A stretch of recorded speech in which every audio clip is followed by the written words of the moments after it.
On est là pour parler d'un bouquin que j'ai adoré, ceci dit vous en moquez peut-être, mais il m'a surpris par la façon dont il est composé, par les histoires, parce que bon, quand on lit Criminel, histoire vraie, ça fait Pierre Bellemare, donc je vais vous le dire franchement.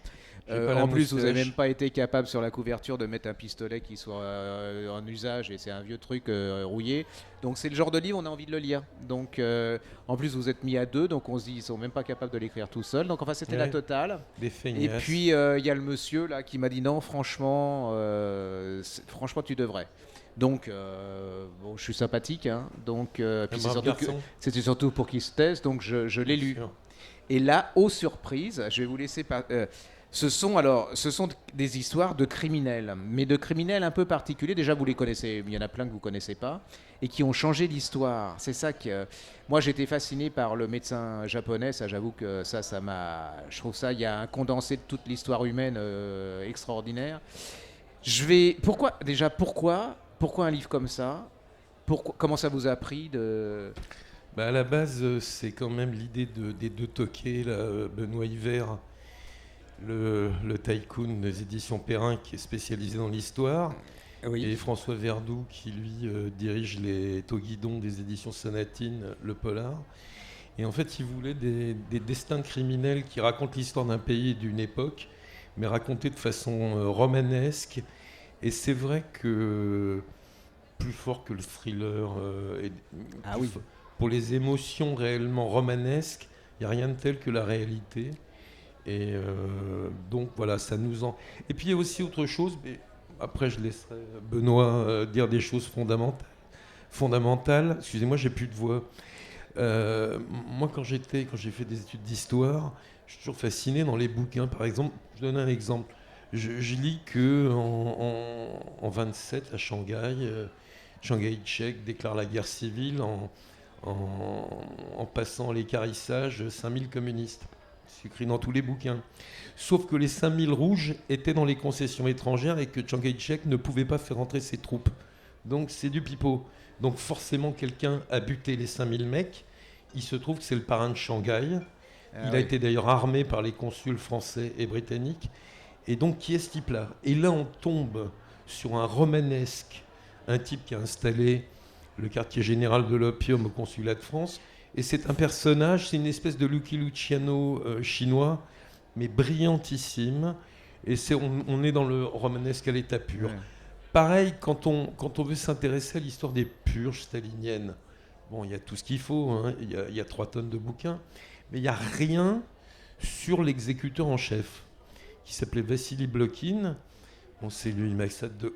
Ce qu'on appelle arbitrairement les massacres de Katyn, mais Ah Katyn, oui, c'est d'accord. rien.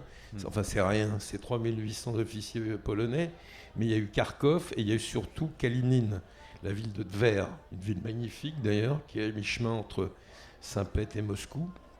Là, il en a quand même buté 6400 de sa main. Donc, et ce type-là c'était un vrai professionnel, mais il avait un faible, c'est-à-dire c'était un amoureux des chevaux. Et quand il fallait abattre un cheval blessé parce qu'une fracture du boulet ou une colique, une méchante colique, il fondait en larmes. Donc ce sont des personnages tout en nuances, mais dans l'exercice de leur profession, lui il raconte vraiment bien toute l'histoire des purges. Alors j'ai travaillé avec un type du KGB, un historien du KGB, puisque tout est fait avec des archives ou des. Mm. Mais là on tombe sur ce que c'est qu'un tueur professionnel. Il travaillait qu'avec des armes allemandes, le Walter PP parce que ça s'enraye pas, puis ça engourdit pas la main. Il travaillait avec, il refusait les armes soviétiques, le Tokarev parce que c'est de la merde, ça s'enraye, ça vous pète dans la tronche. Il utilisait que des munitions allemandes, la GECO, parce que la GECO est une munition allemande remarquable. Ça rentre dans le crâne et ça ressort pas, donc ça évite les ricochets. Ah oui, c'est sympa. Voilà, donc on est dans l'histoire, mais on est aussi dans un personnage qui est en général un cerveau, et on peut raconter comme ça toute l'histoire. Par exemple, les guerres d'Indochine, la guerre d'Indochine, moi j'ai vécu en Indochine, donc c'est vrai qu'il y a un personnage qui m'a toujours fasciné, c'est le Vidocq de Cholon, la ville chinoise près de Saïgon, puisque c'est un type qui a démarré au bas de l'échelle des Bingxian, qui est la pègre de Cholon, et qui a fini général en chef de l'empereur Baodai, et qui a été un évadé du bagne de Poulou Condor. C'était vraiment le Vidocq. Et donc c'est vraiment, on est dans le roman, dans le film, et ça raconte absolument toute la guerre d'Indochine quand on suit le parcours de Bai Vienne. Par ailleurs, parfois, parce que là quand même on a affaire à des virtuoses quand même, qui ont quand même quelques macabées sur la conscience, mais parfois un simple crime, tout simple, tout bête, un crime d'amour, comme celui d'Honoré Hulbach au début des années 1820, peut avoir une répercussion sur la société française. Donc ce qu'il fallait, que c'est un lien à chaque fois avec l'histoire. Hulbach, il était fou de jalousie, il était amoureux d'une bergère. À l'époque, il n'y avait pas de 13e arrondissement, c'était la plaine de Croulebarbe, où il y avait un moulin. Bon, finalement, il a eu un petit coup de sang, il a envoyé 4 coups de Pinel dans le ventre de la malheureuse. Oui. Ouais, ça arrive. Il faut savoir qu'à l'époque, les guinguettes étaient hors les murs parce qu'on ne payait pas l'octroi sur le vin.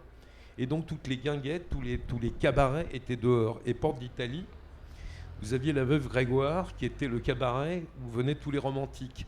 Alors il y avait les anciens comme Chateaubriand, comme il y avait Béranger, le fameux. Et puis il y avait les petits jeunes, il y avait Victor Hugo, qui connaissait les deux protagonismes du fait divers, qui le matin même, parce qu'on exécutait les gens en place de Grève devant l'hôtel de ville, c'était réglé comme du papier à musique à 16h, mais dès 10h du matin, il y avait des embouteillages de carrioles, c'était le bordel le plus total. Victor Hugo passe là, et puis il est pris de nausée, et il dit je vais pas supporter cette exécution. Mais le lendemain, il prend une décision, c'est de démarrer sa campagne pour l'abolition de la peine de mort. Et il va attaquer, un an plus tard, le dernier jour d'un condamné. Donc voilà, un simple crime peut jouer un rôle dans notre histoire et peut baliser finalement toute une société. Donc c'est aussi vrai d'un mec qui a 560 000 morts, comme votre médecin japonais favori, qui est quand même... C'est vrai que Joseph Mengele, à côté de lui, oui, c'est un petit joueur. C'est Guignol. Ah oui, c'est Guignol. L'autre, c'est un esthète. Oh, bah, lui, c'est vraiment... c'est le sommet. Et comment on fait ça vient comment d'éditer un livre comme ça, l'idée?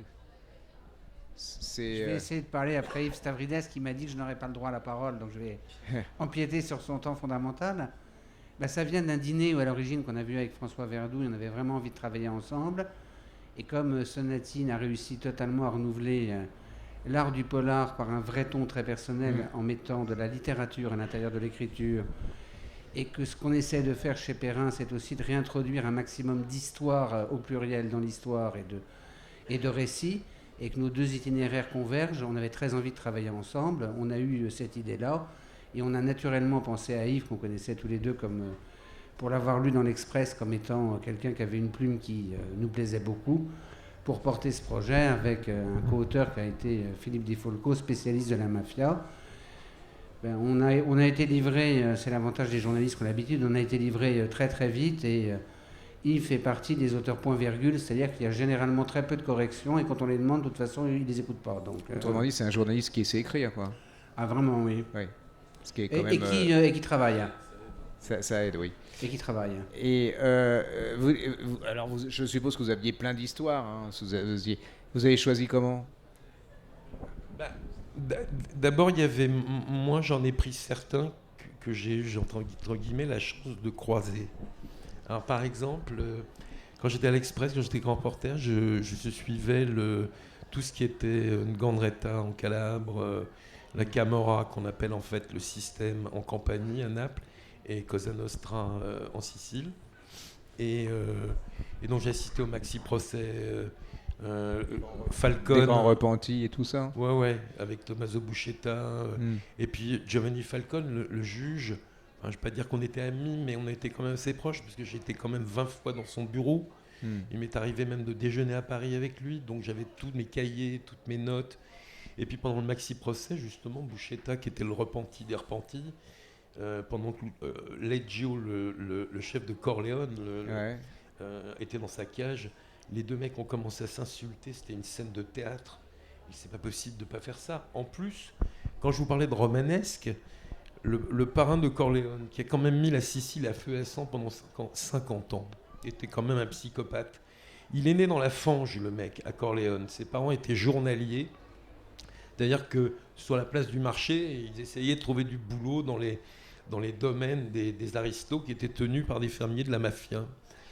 Ce type ne savait ni lire ni écrire. Et donc il a commencé à faire carrière comme première gâchette pour le maire de Corleone, qui était le parrain de Corleone. Puis il l'a buté, il l'a descendu à l'antique, c'est-à-dire de 75 balles de flingot. Ah oui. Non, c'est bien. Et à 20 ans, ce type qui était quand même déjà un petit roitelet du côté de Corleone, c'est à 36 km de Palerme, avant de descendre plutôt sur Palerme, a voulu apprendre à lire et à écrire. Il a convoqué l'institutrice, il lui a mis son flingue entre les seins, lui disant « Tu as 6 mois pour m'apprendre à lire et à écrire ». La première fois en 64 où les carabiniers ont coincé Luciano Leggio, sur sa table de chevet, il y avait un magnum, bon ça c'est l'outil de travail, mais il y avait Guerre et paix de Tolstoï et la critique de la raison pure de Kant. Donc là ça commence à devenir intéressant, parce qu'on a des personnages tout en nuances, c'est-à-dire le vrai psychopathe, c'est lui qui a descendu tous les juges, tous les flics, dont certains que je connaissais, il y en a un que j'adorais qui s'appelait Nini Cassara, qui était vraiment adoré de ces hommes. Donc il y a ça, le psychopathe, le tueur, le mec qui est à l'origine de la Saint-Barthélemy de Palerme, et puis le mec qui lit, c'était un dingue de Victor Hugo. Bon, donc ce sont des personnages, quand je dis que la fiction, on ne peut pas faire mieux pour le romanesque, c'est voilà. Ok. Bon, bah, vous avez compris, hein, bon, si on le laisse, on ferme la lumière et il va continuer. Hein, mais le problème, c'est que vous achèterez pas son livre parce qu'il va tout vous raconter. Donc, vaut mieux. Il y en a plein.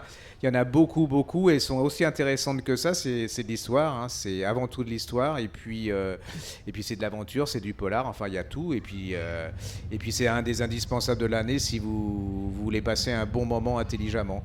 Voilà, je vous conseille largement de lire Criminel.